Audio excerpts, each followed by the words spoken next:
जय हिंद दोस्तों, सैनिक समाचारों में आपका हार्दिक स्वागत है। सबसे पहले बात करूंगा 8वें वेतन आयोग की 2 दिन की मीटिंग। आखिर इस मंथन में क्या निकला और कौन कौन से एजेंडे हैं ये फाइनल हो चुके हैं। और साथ ही मैं बात करूंगा, हाँ जी दोस्तों, ओपीएस के ऊपर एक लेटर जारी हुआ है और इनको मिलेगा पुरानी पेंशन का फायदा। और दोस्तों, क्या चीनी सैनिकों ने भारतीय सैनिकों को बंधक बनाया? क्या भारतीय जमीन पर कब्जा किया है? बिल्कुल दोस्तों, बॉर्डर से हमारे जवान, हमारे अधिकारी इस बात का संदेश दे रहे हैं, जरा देखिए।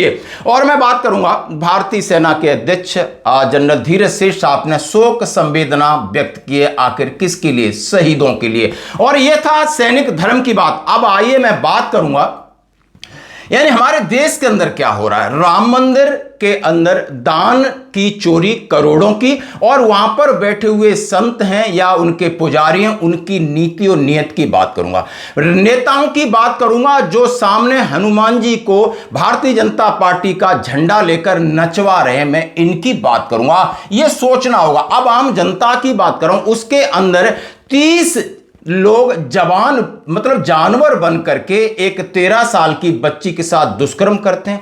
ये क्या, हम किस युग में जी रहे हैं? क्या ये ही देश है? कहां पर भरोसा किया जाए, ये आपको देखना होगा, अपनी प्रतिक्रिया भी देनी होगी, क्योंकि हम सैनिक हैं, हमारा खून खोलता है। हम इन्हीं के लिए अपना परिवार से दूर रहते हैं, सब कुछ त्याग कर देते हैं इन नेताओं के लिए। इन पर भरोसा करते हैं, धर्म गुरुओं पर भरोसा करते हैं। आम जनता, जो आप समझ सकते हो कि 13 साल की बच्ची के साथ 4 दिन बर्बरता करते हैं। तो आइए दोस्तों, खबरें करूंगा 8वें वेतन आयोग से। जैसा कि मैंने कहा कि 2 दिन बैठक हुई है समाप्त, 6 जुलाई 7 जुलाई, आज है 8 जुलाई। 2 दिन उड़ीसा में भुवनेश्वर के अंदर राष्ट्रव्यापी परामर्श का हिस्सा 8th पे कमीशन के शीर्ष अधिकारियों ने पेंशन भोगी संघ, कर्मचारी और सभी हितधारकों से मुलाकात की। और अगली मुलाकात उनकी 9 और 10 जुलाई को कलकत्ता के अंदर है। यह है शेड्यूल। अब पेंशन भोगी संघों ने क्या रखा, कर्मचारी संघों ने क्या रखा? तो दोस्तों, न्यूनतम वेतन, फिटमेंट फैक्टर, महंगाई भत्ता, पेंशन संशोधन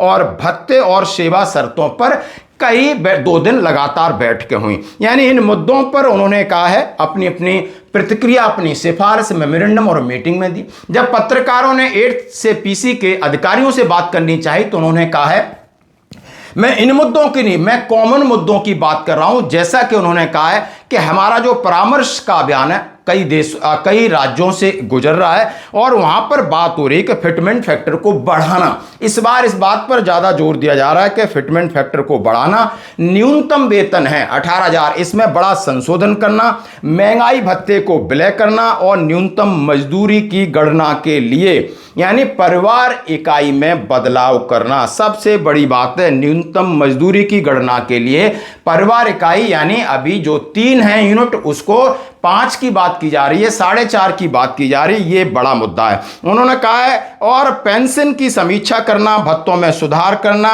और पेंशन लाभों को मजबूती देना। अब आयोग अब परामर्श के अंतिम चरण में चल रहा है, जनप्रतिनिधियों से मिल रहा है। अब उन्होंने कहा है, इसके लिए कारण बताए कि मौजूदा गणना है वो पुरानी प्रक्रिया है।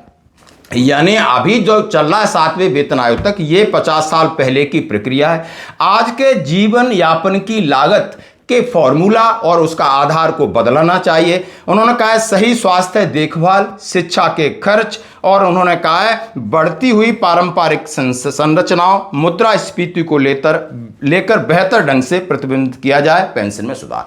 साथ ही कहा है कब तक आप रिपोर्ट दोगे? तो उन्होंने कहा है कि हमारी पूरी कोशिश है कि मई 2027 तक हम सरकार को रिपोर्ट सौंप देंगे। तो दोस्तों, ये था 6 और 7 जुलाई का अपडेट। जैसा कि उन्होंने कहा है कि कॉमन हमारी मांगे हैं जो सबके लिए है, किसी भी डिपार्टमेंट के लिए, वो फिटमेंट फैक्टर, आपका न्यूनतम वेतन की बात है, फैमिली यूनिट को बढ़ाने की बात है और पेंशन लाभों की समीक्षा। और उन्होंने कहा आज जो वर्तमान में जिस तरीके की रिक्वायरमेंट है, अब उसके आधार पर सब चीजें तय होनी चाहिए। तो ये दोस्तों था 2 दिन की बात। अब मैं आपके सामने बात करूंगा ओपीएस मिलने की बधाई। डॉक्टर मंजीत सिंह पटेल कह रहे हैं कि अनुकंपा यानी मृतकों के आश्रित को केंद्रीय स्वायत्त संस्थाओं में नौकरी करने वाले उन एनपीएस कर्मचारियों को जिन्होंने 1 जनवरी 2004 से पहले नौकरी के लिए आवेदन किया, उन्हें ओपीएस यानी के लिए सीएसआईआर ने कहा है कि उन्हें जिनकी अनुकंपा नियुक्ति है उसको ओपीएस में शामिल किया जाएगा और ये लेटर 7 जुलाई 2026 को यानी ऑफिस मेमोरेंडम जारी कर दिया है। अनुकंपा नियुक्तियों के संबंध में सीसीएस पेंशन नियमों के अंतर्गत शामिल किए जाने हेतु निर्णायक तिथि के निर्धारण के संबंध में आप समझ सकते हो। Consideration of crucial date for compassionate appointment for inclusion under the CCS pension rule regulation और अपर सचिव अमरेंद्र कुमार। इसका मतलब यह है कि आपने 1 जनवरी 2004 से पहले यदि सेवा के लिए आवेदन कर दिया है तो 1 जनवरी 2004 की जो डेडलाइन है उसके बाद आप एनपीएस में हो, लेकिन ऐसे कर्मचारी जिनका देहांत हो जाता है तो उनके जो बेनिफिट हैं वो ओपीएस के अंतर्गत मिलेंगे और उनका जो भी आश्रित है वो अपॉइंटमेंट होगा तो वो ओपीएस में गिना जाएगा। ये एक जीत के रूप में माना जा रहा है। हाँ जी दोस्तों, धन्यवाद। अब मैं बात करूंगा, कुछ तस्वीरें कुछ वीडियो आपके सामने दिखाना चाहता हूं और ये हमारे दिल को झकझोर दे रहा है क्योंकि ये बात की जा रही है भारतीय सैनिकों को बंधक बनाना। यहां बहुत गुस्सा आती है, भारतीय जमीन पर कब्जा करना। अरुणाचल का वीडियो कि यानी क्या चीनी सेना हमारे एलएसी पार करके 60 किलोमीटर हमारे टेरिटरी में घुसी है और इस तरीके की जो वीडियो, क्या ये वास्तविकता है? पीआईबी फैक्ट चेक में इनको भ्रामक बताया गया और ये प्रोपोगंडा बताया गया और ऐसा नहीं है। और इससे हमारे सैनिकों का मनोबल आहत होता है। इसलिए सैनिकों ने बॉर्डर से कहा हम यहां बैठे हैं, जब तक हमारे अंदर जान है हम यहां खड़े हैं, आपको चिंता करने की जरूरत नहीं है। पीछे आप बॉर्डर भी देख सकते हो और हमें भी देख सकते हो, हम भी जिंदा हैं, हम भी स्वतंत्र हैं और आपकी यानी आपका देश भी स्वतंत्र है और ये हमारा कमिटमेंट है। हम वहां रहेंगे नहीं उसकी बात नहीं, जब तक हम वहां खड़े हैं हमारी अंतिम सांस तक हम लड़ते रहेंगे। लेकिन दोस्तों दुर्भाग्य बस इस तरह के कंटेंट्स लोग बना बना के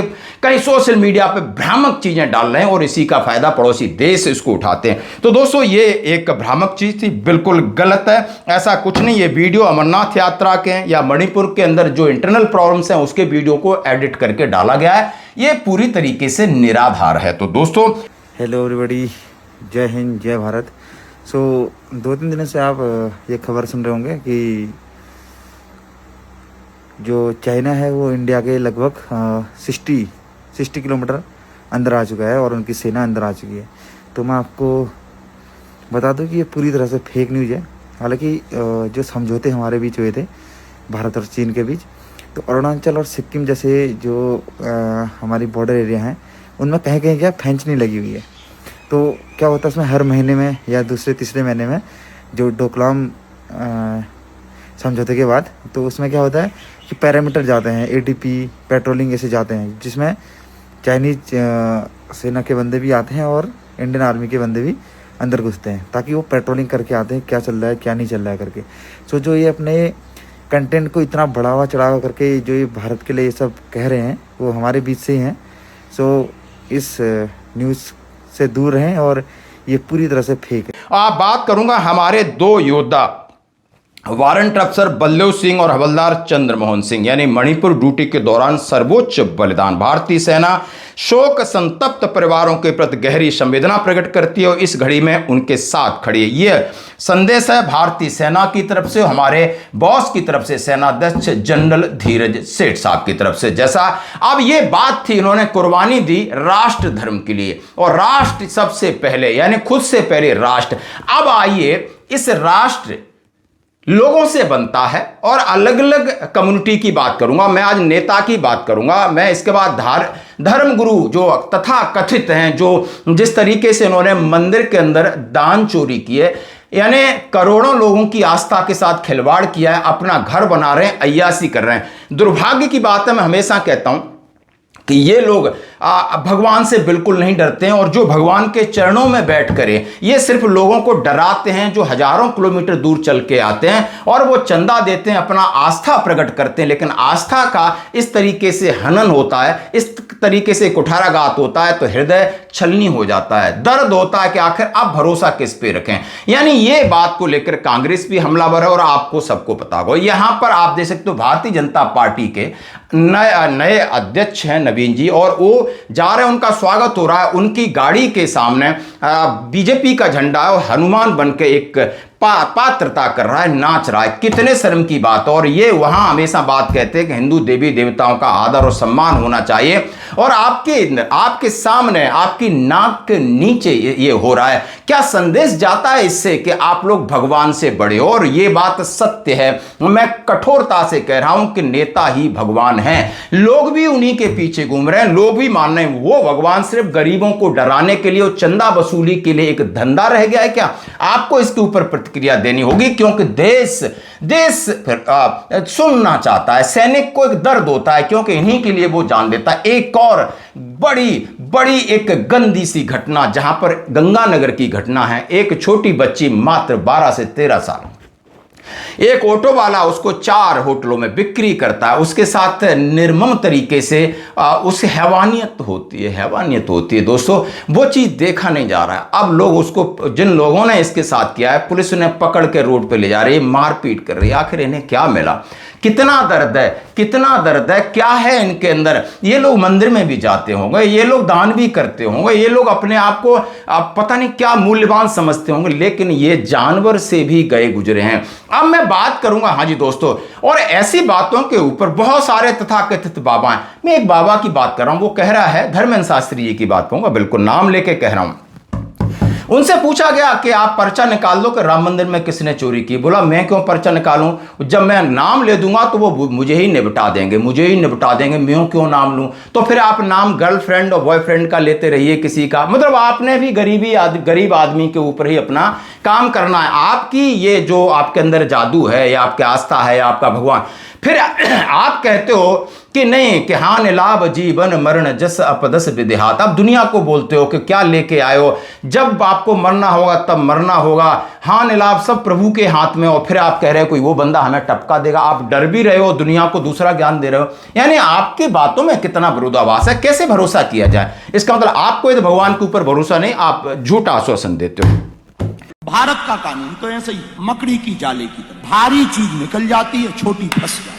कई लोगों ने कहा कि बाबा तो बोला नहीं, हमारे साथ तो यही होता। अब हमने कह दिया, अब देखना कल से फिर लोग बोल तो दिया, पर्ची नहीं खोली। तुम तो जानते हो बाबा बकबक क्यों करते, पर्ची खोलो, नाम बताओ किसका नाम है, नाम बताओ। अब हमने यदि नाम बता ही दिया तो वो हमको निपटा देगा, आज नहीं तो कल निपटा देगा, तो हम दूसरों के नाम ही नहीं बता पाएंगे। अब ये जो 13 साल की बच्ची वाला है, आप इस वीडियो के ऊपर क्या प्रतिक्रिया देना चाहते हो? मैं कहूंगा कि अब फिर दशहरा आएगा, फिर एक रावण जलाया जाएगा, और वो रावण मात्र एक काल्पनिक सीता का अपहरण करके एक लीला का एक पात्र हो सकता है। लेकिन यहां कितने रावण हैं, ये रोड पर रावण हैं, क्या इनका पुतला जलाना चाहिए? वो प्रथा बंद कर देनी चाहिए दशहरा पे, जो कि आप रावण का पुतला फूंकते। कितने रावण हैं अभी आप गिन नहीं सकते, जगह जगह रावण है। और शायद दुर्भाग्य बस उस जो रावण है वो इन लोगों से अच्छा है जो रावण का वध करते हैं। चाहे वो एक सेलिब्रिटी और नेताओं को ले जाते हैं, बाण और तीर दे देते हैं और उसकी छाती में घुसा देते हैं, और शायद वो रावण भी हंस रहा होगा कि मैंने तो कुछ भी नहीं किया, लेकिन तू बाण चढ़ाने वाला, तू हमसे भी गंदा एक रावण। तो आपकी क्या है प्रतिक्रिया? धन्यवाद।